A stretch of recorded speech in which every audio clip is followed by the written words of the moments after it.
Floods have wreaked havoc in parts of Tshwane in Gauteng, which led to several roads being closed due to floods. Every day, more and more extreme weather events are happening across the country, destroying lives and displacing thousands. Now, let's discuss the role of climate change. And we're now joined via Zoom by Professor Coleen Vogel, Distinguished Professor at the Global Change Institute at the University of the Witwatersrand. Prof, thank you so much for your time this afternoon. Now, looking at just what is currently happening from a weather front across the country, perhaps unpack what is driving, these weather patterns and, going forward, do you think that the country is likely to see such extreme weather events? Thank you very much for allowing me to be part of this and to hopefully share a little bit. So because of the climate changes that we are experiencing with a warming atmosphere, obviously you have an atmosphere that can hold a lot more water. And so when it rains, it really does rain. But there has also been the interconnection of other things that have been happening. For example, we've had a La Nina. We're currently in that.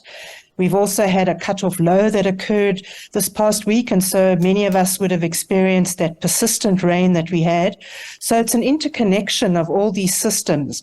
But the science is starting to really point us to the fact that in the future, we most probably, in fact, they are projecting that we will have storms like these as we continue to warm up the atmosphere if we don't cut back on our emissions. And so, yes, the projections are for more frequent storms and possibly with greater severity. And I mean, we're having this conversation at a time where world leaders are, meeting over, climate change through the COP27. But, just looking at what happened in Durban, do you think South Africa has been proactive enough in planning and building resilience? You're now talking about those projections.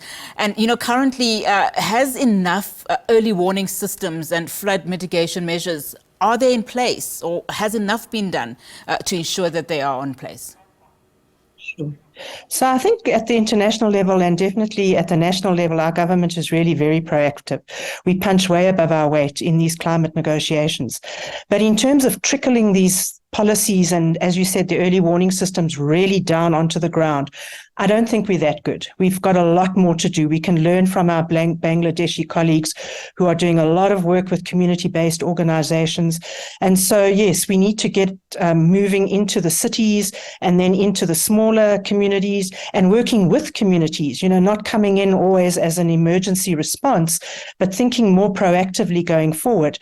And in particular, nesting all our development plans now with the future in mind, that it's not only, service delivery, which is critical, and jobs, which are critical, but it's also now climate change that we have to factor in. So where we build, where we put our roads, where we put communities, how far from work, all these things now have to be interconnected into what we call in the science, a systems approach. And if we don't do that, we are going to continue to place people more and more at risk.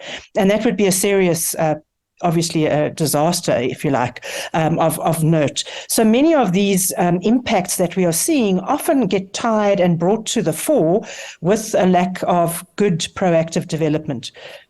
Now, Prof, just talk to us a little bit about the relationship between climate change and biodiversity loss, particularly in the continent.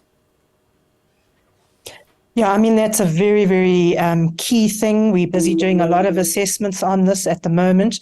Obviously, your green areas tend to be, if you like, not only the lungs of, the atmosphere, but also they act as very good buffers in the system. They're the natural parts of the system. And the more we remove those, the more you get, runoff, et cetera, et cetera. And so much of the success story that happened in Durban recently with the floods, in particular in certain areas like in Quarry Road, it was because the University of Natal, together with the communities, actually started to work on the rivers, clearing the rivers of debris, et cetera, and working with the community to have early warning systems ecosystems that were, right there for the community to use. And in fact, they lost relatively fewer lives than in other parts of the area. So bringing it into a real world case like Durban, you can see those interconnections. Unfortunately, the challenges are that, sometimes we want to develop and have, flashy houses and flashy hotels and flashy cities. But unfortunately, we really need to start integrating in our ecosystems into the actual development planning. And those are tough challenges. Everyone wants a house, but we also need to be thinking of the natural roles that the ecosystem plays as a service to humanity so that we can, live as sustainably as possible. Thank you so much for your time. Really do appreciate it.